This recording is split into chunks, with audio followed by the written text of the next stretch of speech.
Alright. Sira naman ang momentum, Diyos mo Marimar. Alright, what's up mga kaigan? Action na ngayon mga kaigan yan. Panibagong araw, panibagong katarantaduan na naman mga kaigan. Yan na ba na mga inaantay nyo? Kung bago ka pa lang sa aming channel, welcome sa Pamilyang Mandirigma.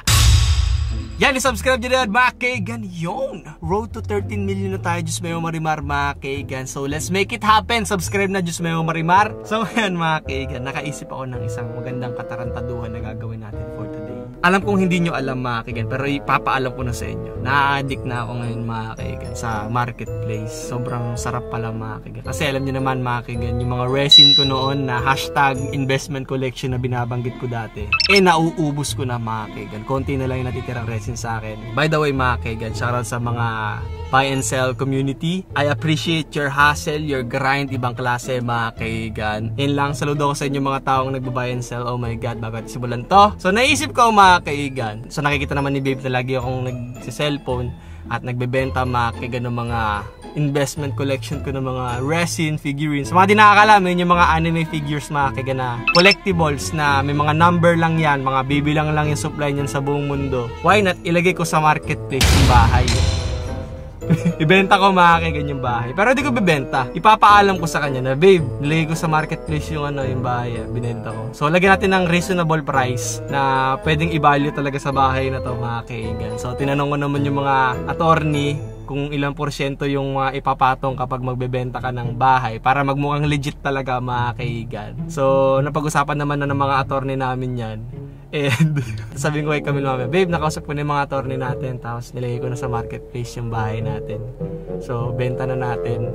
Tapos, isip na lang, tapos pagawa na lang tayo sa susunod ulit. Tignan natin kung ano magiging reaction ni babe kasi mahal na mahal ni Camille tong bahay na to, tong Diamancio na to.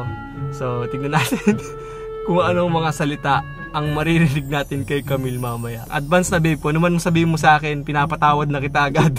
Kung ano mang iba to mong salita sa akin mamaya, pinapatawad na kita agad. Katarantaduhan ko naman to.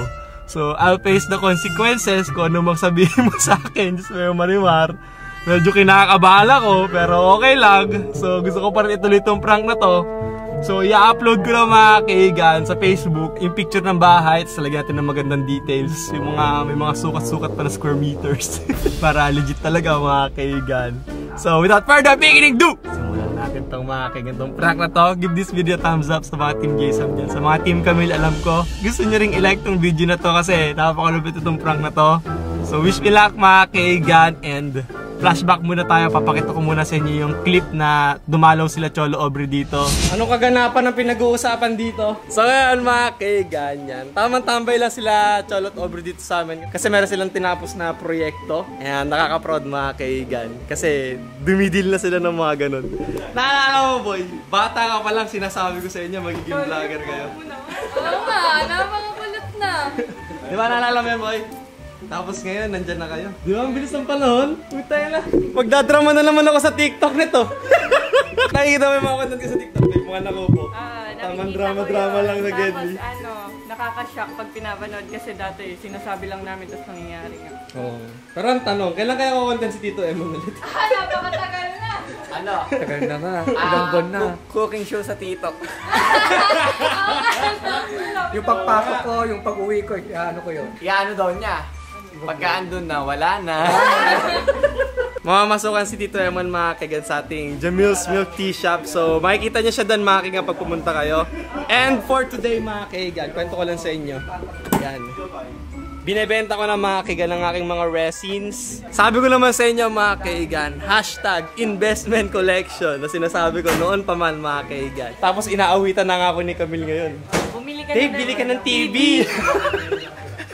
sabi niya dati noon, bili ako ng ganito ganyan.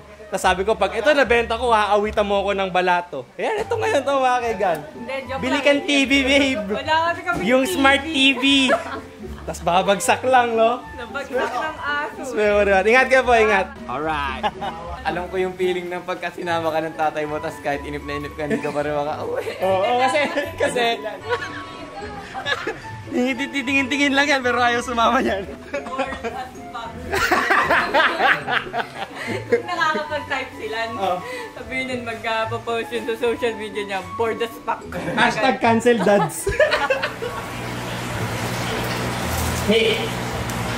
Ayos yung nangyayari sa akin sa ano? Sa Dilia. Gusto ni Rez? Yes! Good job. Kung nasa dugo ko ang pagiging ano? Dentador. Dentador. Entrepreneur. Yeah. Babe, bala ko ibenta yung ano? Bye. Huh? Okay. Tinawagan ko na sila, Tommy. Tinanong ko sa kanila kung ilang percent na pwedeng ipatong pagkano. What? Talagay ko pa lang. Gago nga? Benta ko ng mga... Bakit? Ayaw mo? Nag-joke ka ba? Hindi nga, legit nga. Tatadig ka. Di pa pabaho tayo bago. The fuck? Oo nga. Ganyan ginagawa ng ibang mayayaman. Bibili ng mga property. Hindi naman tayo mayaman. Malay mo. Diba? Ganyan ginagawa ng mga billionaires. Diba ba? Bibili sila Hindi ng... naman mamimisto. Hindi gumawa tayo ng panibagong bahay na lalagyan natin ng memories. Diba? Halimbawa, nagpagawa. Ipopost mo? Oo, natin ko pala approval mo. Ayoko. Bakit? Hindi nga isipin mo ganito. Diba? Binili mo yung Ilang taon pa lang to? Oo nga. Diba? Bumili kang lupa. Lalaki yung value niyan every year. Oo. Tapos yung property din, tumataas din yan. So kapag napagawa natin ito ng ano lang, ng...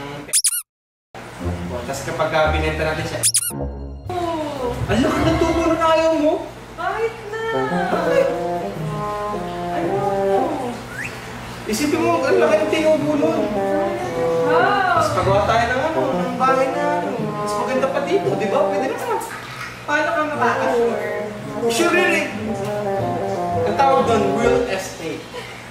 Oo nga. Ang joke ako. Oo nga, tinanong ko na kala-attorney kung magkano yung porsyentong pwedeng ipatong. So, yun nga yung presyo. What? Ayaw mo? Ayoko nga. Bakit? Love me ba? Diba sayang? Ba't sayang? Isang taon at 2 taon pa lang ata. 2 years. Oo. Yun nga yun. Mas pa lang. Ha? 33. O yun nga, fresh as new pa itong bahay. Hindi mas marami tayong May buyer pa. Wala naman. Hindi, pag pinuspire, pag dudumugan yan, promise. Oo. Yung resin ko nga, 1 oras pa lang ako nagbebenta. Eh, bahay to. Yun nga resin pa yan ha. What more pa yung mga bahay. Mas marami naghanap ng property ngayon. Lalo't na yung Vice yan, napakapayapang lugar na siya, pas mura pa yung bigas. Mababawi mo nga yun, may patong pa nga, ba't ayaw ko? Pag-isipan mo muna kasi, bago ka hindi. Oo nga. Saan tayo lilipat? Eh di, kapag nabenta mo ang isang bahay, meron ka pa rin months duration bago ka lumipat. Di ba? Na-close deal natin to ng ganong halaga. O, bayad muna sila 30%, tapos meron pa tayong 3 months pa tayong to stay here. Wow, hindi. Di ba? Nice mo ba? Okay, kapag ka doon muna ulit ang kalananay.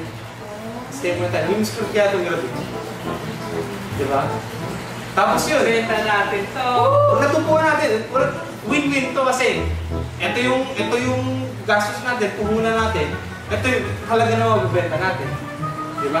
Ganun yun. Hala. Bakit? Hindi na tayo masarili na ano. Okay lang yun. Kailang na yung mga gamit. Ang dami. Hindi. Pag binenta mo ang bahay, may option na pwede yung mga gamit nandun na rin. Lahat? Oo. Asset ng bahay. Bawat sofa. Kulang na siya. House and lot plus furnitures. Pag binenta. Eh, ano to?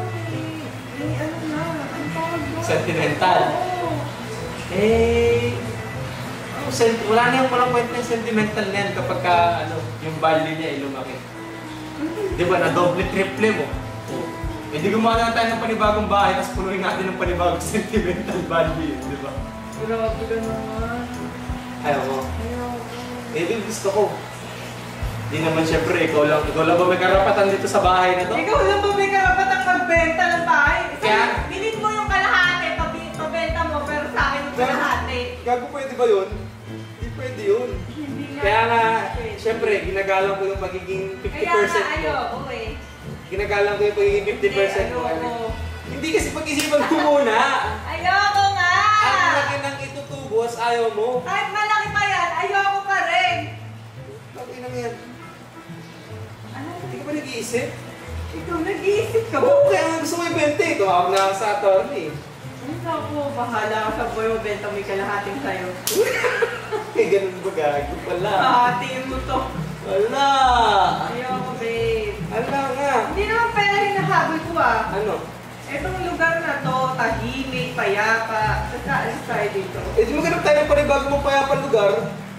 Di ba? Ang dami-dami dyan. Isipin mo, na-triple natin yung presyo nito, tapos ayaw mo.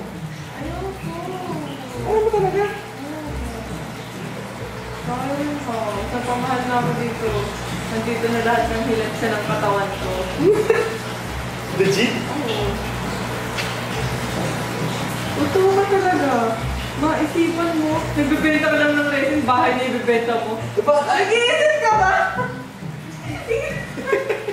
Hindi ko na kaya. Bakit? Gago! Lang. Anong practice? Sa ibibenta mo? Joke nga lang eh. Hindi ko makaintindi ng itcha prank. Ikaw talaga, Lods, no? Isip-isip ka. Ikaw ang mag-isip. Hindi nga totoo eh. Ano ba pang iisipin ko? Gusto ko lang yung reaction mo. Ayoko. Ayaw mo? Yun yung reaction ko. Ayoko. Baka mamaya in the future, ikaw pa mag-aya magbenta. Kasi sa ngayon, ini-enjoy pa lang natin to. At saka ilang taon pa lang kami dito, ang mga 2 years. magti-3 pa lang, tapos aalis na tayo agad. Agad, di pa na ng anak natin. Ayun eh. Oo nga, I mean, hindi pa nila nalalakaran, Oo hindi nga. pa nakikita. Hindi pa nadadapaan, ano? Tapos wala na agad. Eh, yun. Yun? No. Eh di yun.